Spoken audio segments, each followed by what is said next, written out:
也是兄妹给我请了。拿回金钥匙，你就还是我吴三桂的儿子。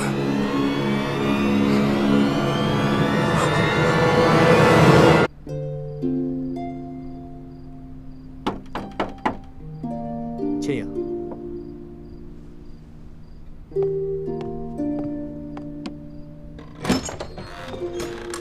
二公子。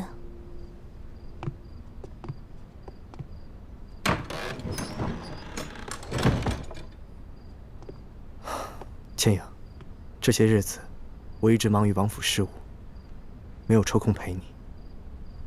你可觉得孤单？还好，有王妃每日陪我四处游玩，而且每晚我还要配合心法内功，加强这冰肌血符膏的药效，并不觉得孤单。那就好。让我看看，你的脸遮得怎么样了？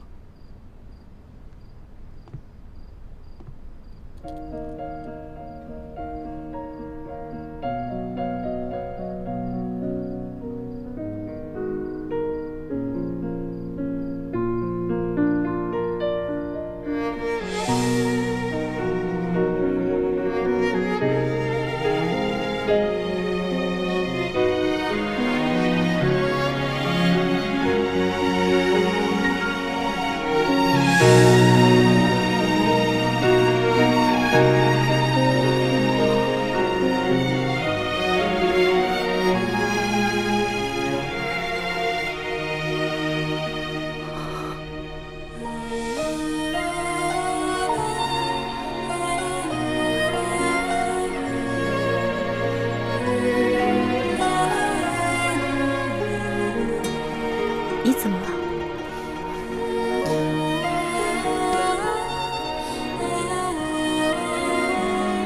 来，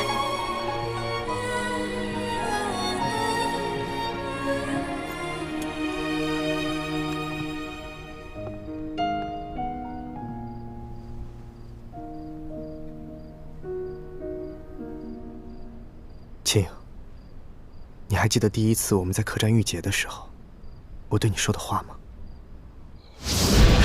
吴公子，你别追了，这三更半夜，荒郊野岭的实在是不安全。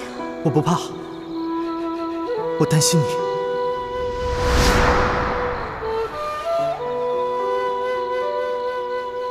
其实，你只是一侧的脸颊有一点小小的伤疤，可是你的五官以及轮廓却是那么的精致，你根本不必在意的。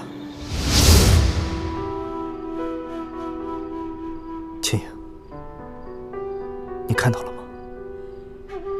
你是那样的美丽。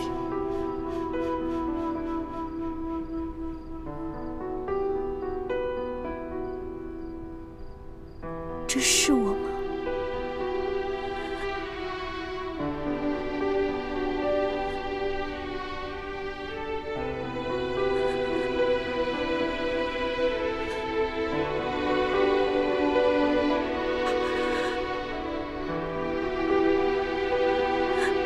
这真的是我吗？是你啊，这当然是你。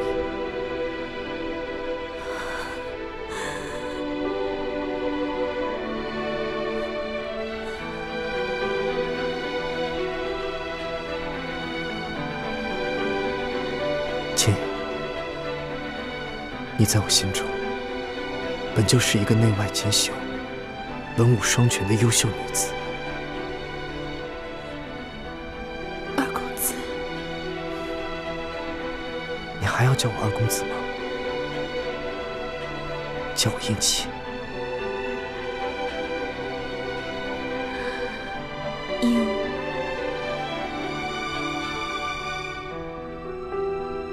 燕琪，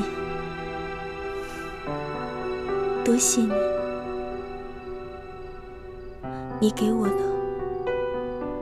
不仅是一份美丽的容颜，更是一份难得的温情。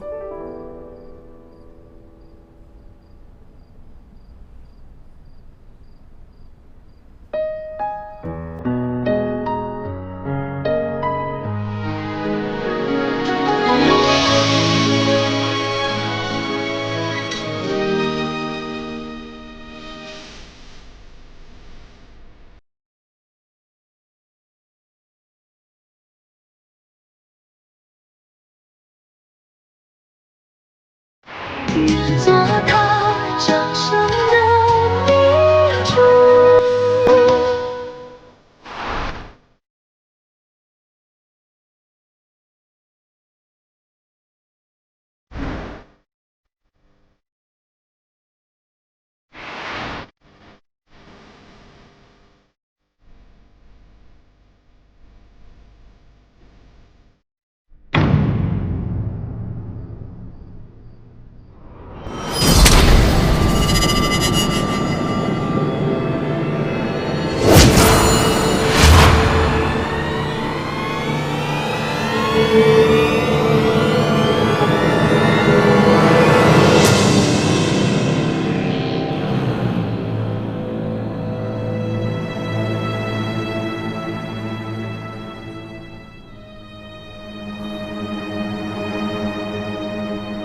为什么要骗我？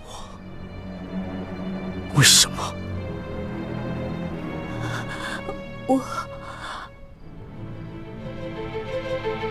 我不知道你在说什么。事到如今，你还想骗我？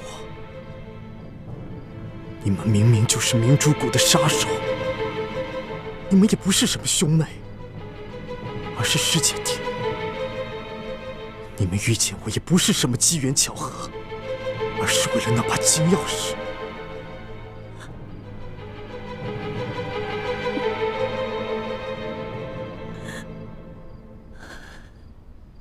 你什么都知道了。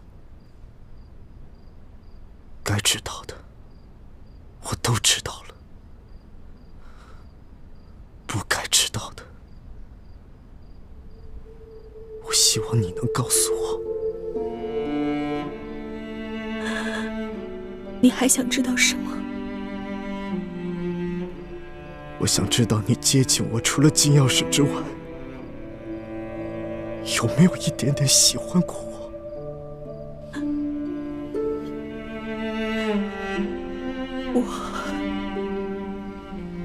不要撒谎，说实话。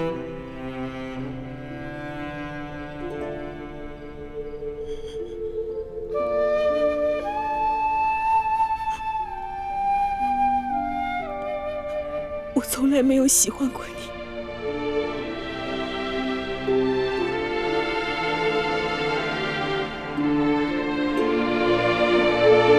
你杀了我吧！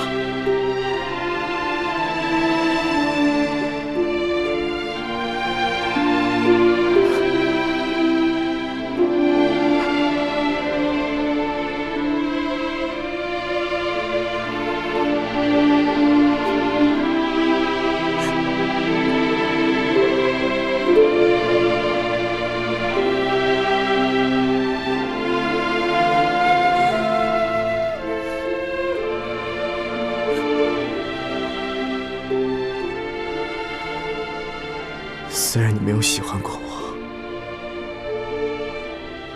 但我却是真的喜欢你。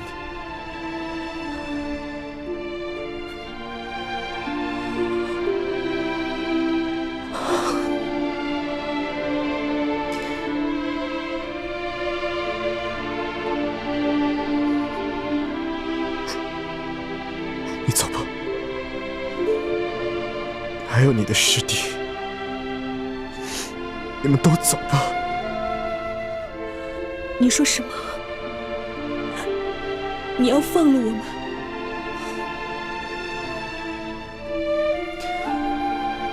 我父王已经在府外设下了500禁兵，你们逃不出去了。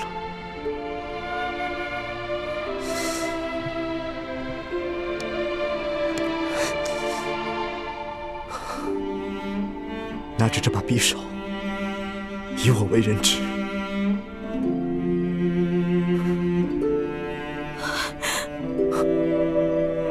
可是，如果我们走了，你怎么向你父王交差？我自有办法。别犹豫了，压着我冲出去。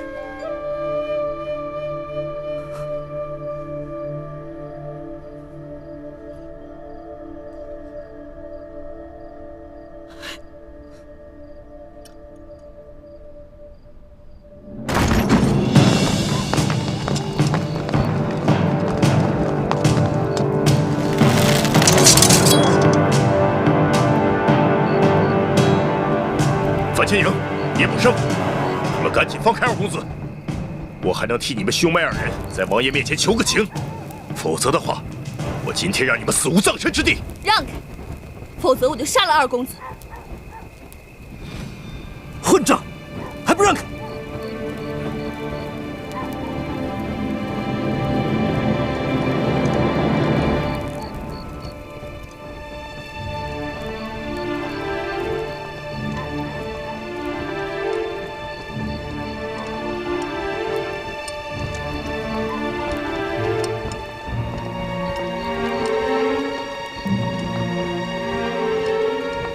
快让开，保护二公子要紧！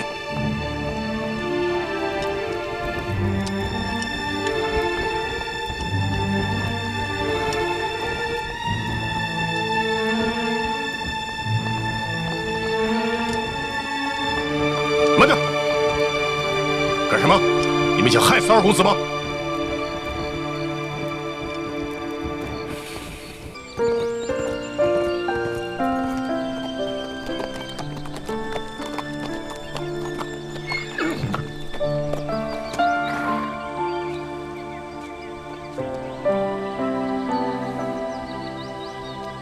应琪，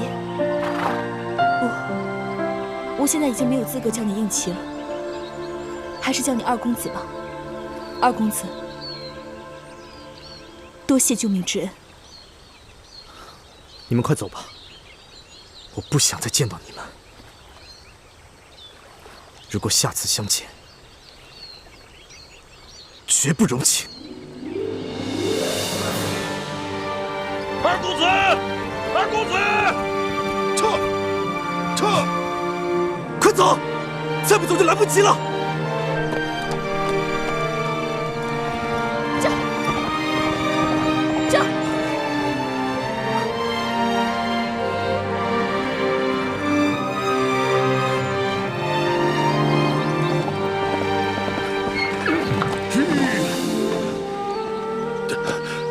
二公子，你没事吧？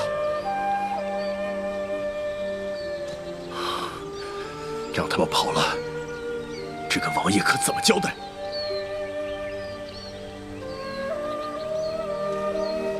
快，在我胳膊上砍一刀！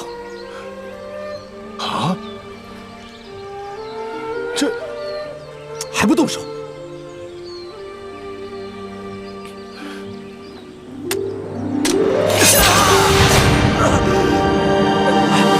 王妃，您慢点儿。我要再去晚点儿，我琪儿性命就不保了。不会的，王爷一向很疼二公子的，他不会真的杀了二公子的。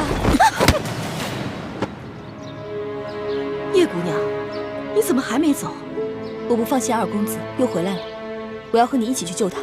你若被王爷发现，性命就难保了，那岂不是辜负了我琪儿对你的一片苦心？王妃放心，我自有办法。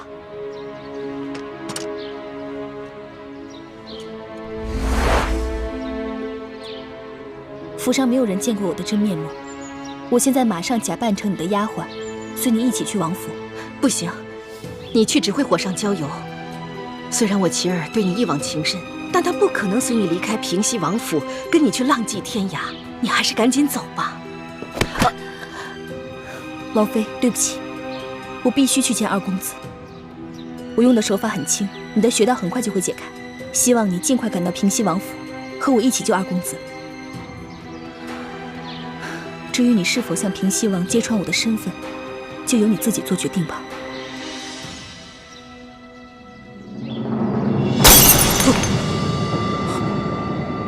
他们就这样拿你当人质给跑了。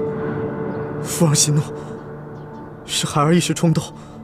当孩儿知道樊倩也是明珠谷的奸细之后，很是气愤，想不明白为什么他会这么对我，于是跑去和他对峙，结果没想到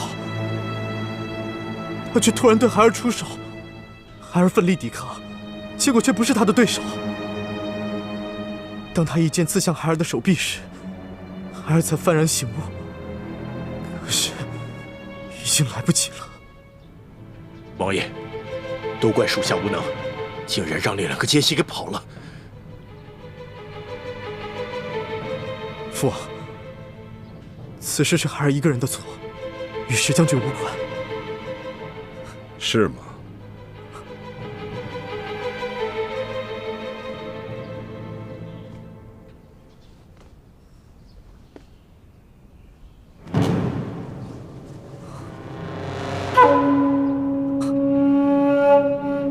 来人！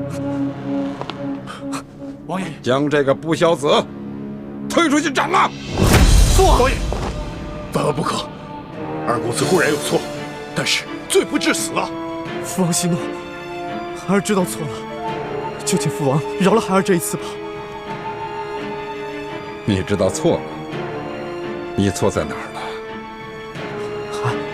孩儿错在明知樊千也是明珠谷的奸细，却妄享用儿女之情，企图打败。住口！你到现在都还想骗我？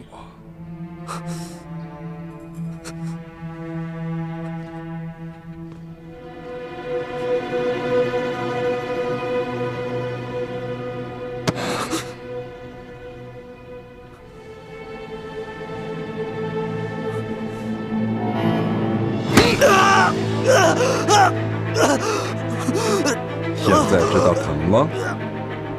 据我所得的密报，樊千影可是明珠谷一众前明精英联手调教出来的绝顶杀手，而你不过是一个手无缚鸡之力的文弱书生。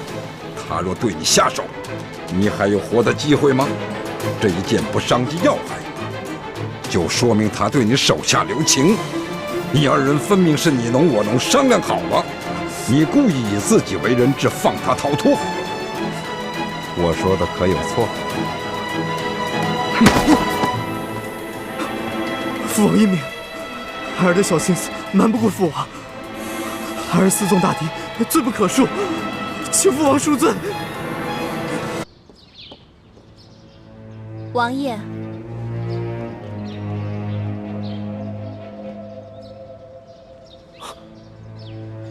你是何人？回王爷，奴婢是侧王妃新买的丫鬟秋月。侧王妃得知二公子违反了王爷的军令，要被军法处置，竟然急晕了过去。奴婢特意来禀报你。叫他急，都是他教的好儿子。秋月，还不快回王所照顾侧王妃去！侧王妃有望月他们几个伺候着，侧王妃要奴婢来守着二公子。笑话！我违反了军令，王爷处罚我，你守在一旁又有何用？还不赶紧退下！慢！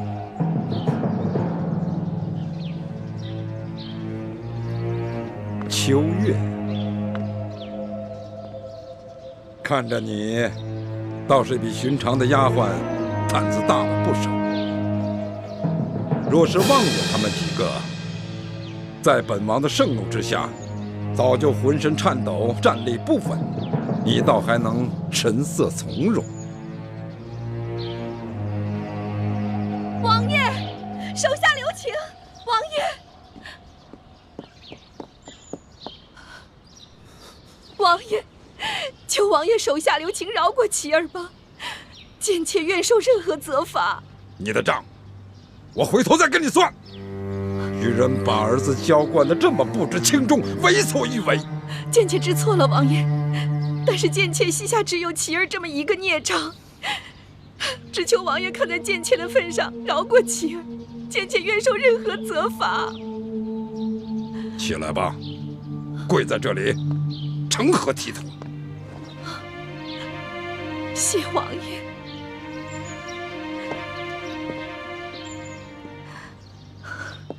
琪儿，难怪你父王震怒，你怎么可以为了一个女人敌我不分，私纵强敌？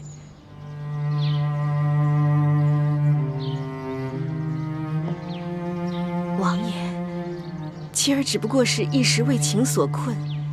想当年王爷年轻时，不也曾冲冠一怒为红颜吗？琪儿这般多情痴心的性子，倒正是随了王爷的天性。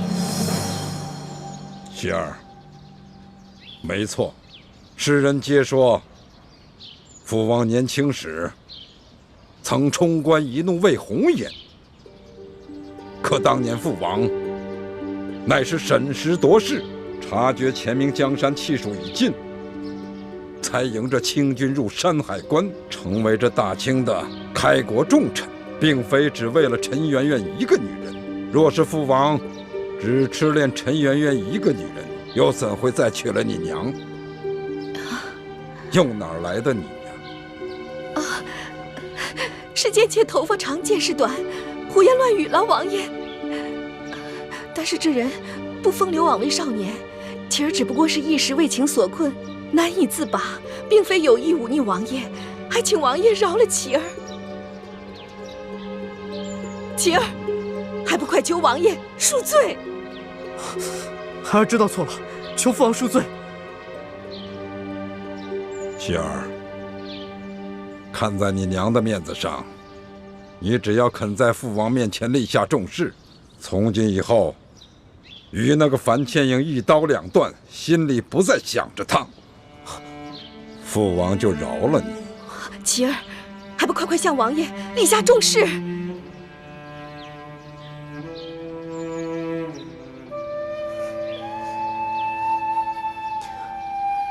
娘，父王，孩儿不能立此重誓。孩儿不想欺骗你们，因为孩儿做不到。妻儿，你就醒醒吧！那个樊倩影对你的感情根本不是真的，他接近你就是为了利用你，他根本就不爱你，更不值得你爱。不是的，我相信倩影是爱我的。父王，虽然我们俩立场不同，但是我们俩却是真心相爱的，并且我们俩谁都不愿意玷污了这份真情。王爷，来人！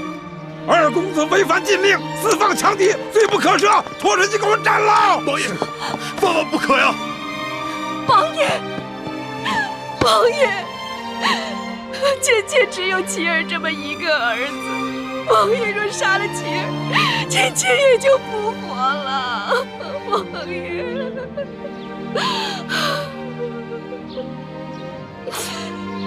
你现在可愿立誓了？快呀！父王，儿子早已对倩影立过誓，永不相负。我若是再发一个假誓，那不仅是对倩影不忠，也是对您不孝。拖出去！王爷，王爷，你若杀了妻儿，贱妾此生已无可恋。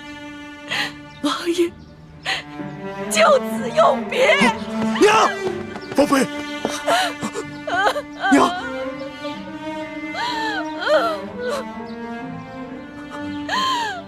罢了。玉柔，看在你尽心尽力扶持了本王20年的份上，我就饶了妻儿这一次。不过，死罪可免，活罪难饶。来人，将二公子推出去，重责50军棍。是。谢王爷不杀之恩。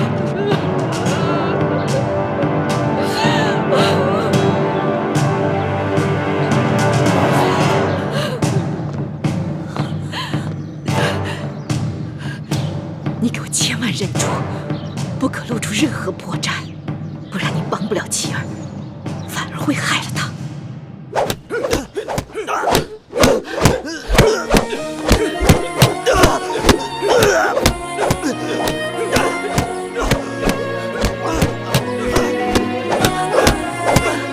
王爷，求你不要再打妻儿了，要打就打贱妾吧，王爷。王爷，求你了，王爷。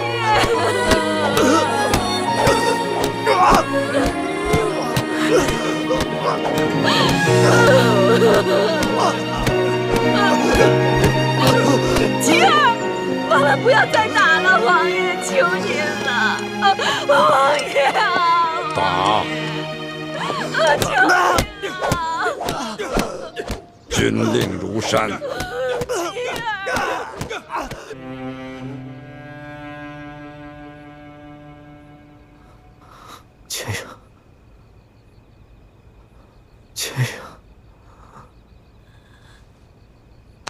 停！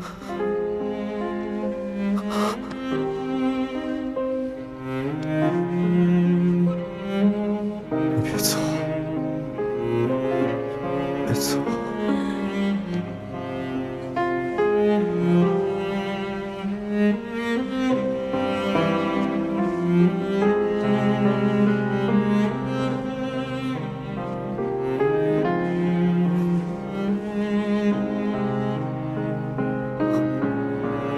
千阳，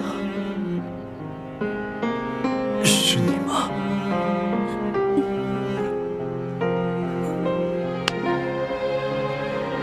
我不是已经让你走了吗？你为何还要回来？是我把你害成这样的，我舍不得你，也放心不下。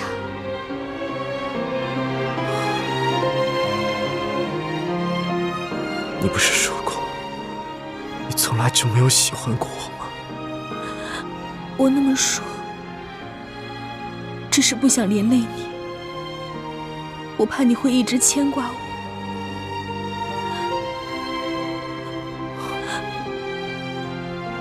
其实，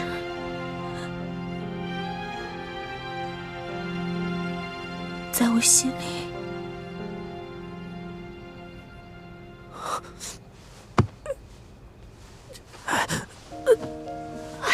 你别动，才刚给你上的药。是你亲自给我上的药吗？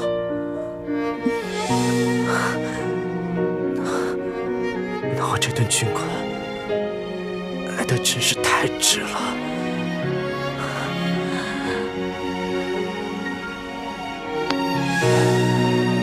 千阳，既然回来了，就别走了，好吗？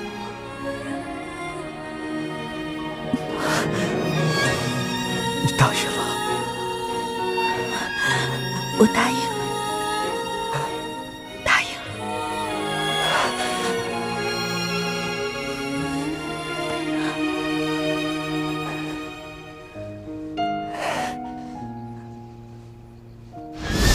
跳！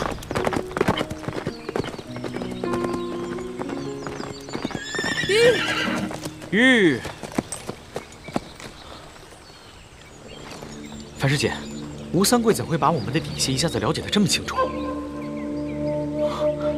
难不成我们明珠谷中也有平西王府的奸细？不错，咱们明珠谷中不仅有鳌拜安插的奸细，还有平西王府安插的奸细。师弟，我们现在该怎么办？这样吧，大师兄和师傅他们正在前往滇都，我现在就赶去与他们会合，告诉他们这个重大的消息。至于你，你还是想办法继续留在吴应奇的身边，再打探一些消息。其实，我担心吴三桂会对吴应奇重罚，也很想回去看看他现在到底是什么样子。可是，他已经知道我们是明珠谷的人，这次能放我们走，也是看在以前的情分上。而且，他也说过，再也不想见我。他那只是一时生气说的气话，他其实心里还是很想再见到你的。师姐，我看得出来，吴应奇对你是真心的，而且他对他父亲吴三桂一切的所作所为也似乎并不赞同，所以他心里并不会真的憎恨你。可就是因为他对我是真心的，我才不想再利用他。师姐，我们要做的是光复大明的天下，造福天下百姓。连大师兄都可以为了光复大明的大业，把与小师妹的儿女情长暂时放到一边，你可千万不要在这个时候犯糊涂，因为吴三桂那个大奸贼的儿子而分不清轻重。好，我这就回去。跳！跳！回来了，倩影，倩影，你的脸，爹娘，你的脸已经好了。吴应奇在平西王府找齐了药材，配出了冰肌雪肤膏，治好了女儿的脸。又是吴应奇。他为什么对你这么好？难道你跟他……爹，别瞎想，我跟他只是寻常交情。不信，你问叶师弟。啊！默生，你告诉三师傅，你师姐跟吴应琪之间有什么异样？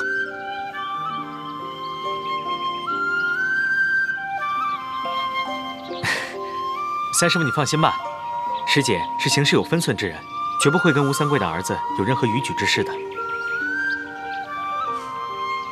好了，先进来吧。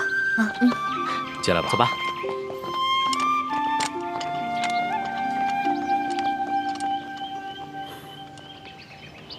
东西就在这间房子里，这个地方就是最佳撤离点，距离不远。我们就在这个地方接应。千阳，你这份平西王府的地形图绘制的不错，一定花了不少功夫。总算听到爹爹的赞许了。其实你爹一直都很疼你的，也以你为傲。不过很奇怪，吴三桂当初给吴应琪的钥匙，说是真钥匙，可我从吴应琪那调包的，却是假钥匙。是不是吴应琪把这个金钥匙给调包了？不可能，他一个手无缚鸡之力的文弱书生，而且也不知道这金钥匙的秘密，他调包又有何用呢？你在负责执行这个任务，你跟吴应琪相处了这么久，爹相信你的判断。谢谢爹。如果吴应琪没有调包金钥匙，那应该吴三桂交给吴应琪的，就是一把假钥匙。他想利用樊师妹传递假消息给我们，让我们误以为金钥匙已经不在他手上。这个吴三桂真够狡猾的，他居然学着鳌拜，也在咱们明珠谷安插了奸细。现在当务之急，我们是要把内奸给找出来。默生跟倩影在云南1个月才被发现，这就说明咱们明珠谷的内奸身份并不是很高。以后几个孩子的行动只能由咱们几个师长知道，不能让谷中的任何人知道。我和樊师姐调查了很久，真的金钥匙应该就在吴三桂书房的密室里。就是刚刚我说的这个书房？对，就是这儿。这里也是整个平西王府守卫最森严、最难接近的地方。太子，接下来该如何安排？义父，我觉得我们可以发挥各自的特长，各司其职。樊师妹和叶师弟负责查清楚平西王府的守卫情况和轮岗规律。好。吴师傅，你负责制造出能够接近书房的王府中人的面具，并教我们事先模拟好这些人说话的声音。放心，只要让我看上他们一眼，听他们说一句话，我保证能够复制出连他们自己都辨不出真假的冒牌货。好。四师傅，你负责联络云南边境守军中的内线，散布缅军就要异动的谣言，转移吴三桂的注意力。请太子放心，这些年我在云南边境的守军中安排了好几个我们的内线。好。那我们夫妇的任务呢？是啊，此事事关重大，每个人担子都不轻。三师傅，我记得你在研制一种新的毒药，能让人服下以后四肢麻痹，无法动弹，也无法说话，但是却能够保持清醒，这样就不会让人轻易察觉有什么异样。不错，这个毒药名称叫呆若木鸡散，已在我自己的身上试验过，效果就……那日啊，你三师傅神色如常地坐在屋里，我以为他在想什么事，就没有打扰他。不料2个时辰过去了，他还一动不动地坐在那里。我叫他，他也不应；推他，他也不动，可把我给吓坏了。结果又过了1个时辰啊，他渐渐恢复了原样，告诉我他在试验一种什么新的毒药，叫呆若木鸡散。你看他当时的样子，不就是呆若木鸡吗？好。樊师妹，就由你想办法，把这呆若木鸡散下到当夜值守护卫的饮食当中去。好，我扮成侧王妃的丫鬟，应该能找到机会。二师傅，你是我们当中武功最高的，你就负责解决突发情况，放倒守军当中没有中毒的高手。好，为师已经很久没有与人交手了，手正痒着呢。还有一个重要的问题，就是平西王府中的机关。虽然我跟樊师妹、叶师弟都也懂得机关阵法之术，但终究不及六师傅经验丰富。如果六师傅在的话，那咱们的胜算就又能多了一分。放心，我已经飞鸽传书给雪衣居士了，算来他也应该到了。堂姐姐真是神算子，居然算到我已经来了。这么多年了，这可是我们6位师傅初次集体行动，我岂能错过？裘贵呢？他很是狡猾，居然找到几路替身来替他掩护。我本想着继续追查他的行踪，可是却接到你的飞鸽传书，所以我就委托山西牛角寨的盟友们帮我继续追杀他，而我就来滇都与你们会合了。六师傅回来正好，如此一来，平西王府纵然是龙潭虎穴，我们也可以放心的闯一闯了。太子安排的十分妥当，那你就负责总调度，我来制定撤离方案。有劳义父。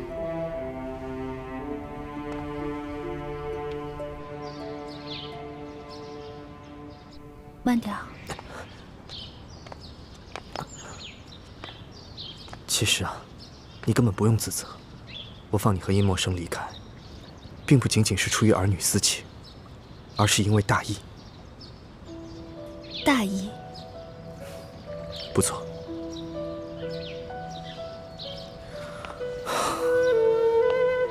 其实，我很清楚世人对于我父王的评价，我也很明白未来的史书上，我父王，甚至于我，都将被列入二臣，受万世的唾骂。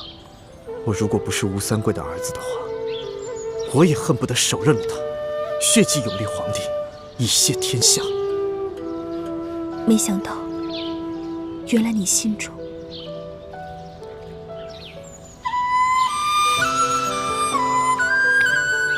殷琦，没想到你肯对我说如此肺腑之言，我心中既感动又惭愧。倩阳，我跟你说的这些话，除了我娘，我没有跟任何人讲过。我只是想要告诉你，除了身份不同，立场也不得不同之外，对于是非道义的判断，我俩是一致的。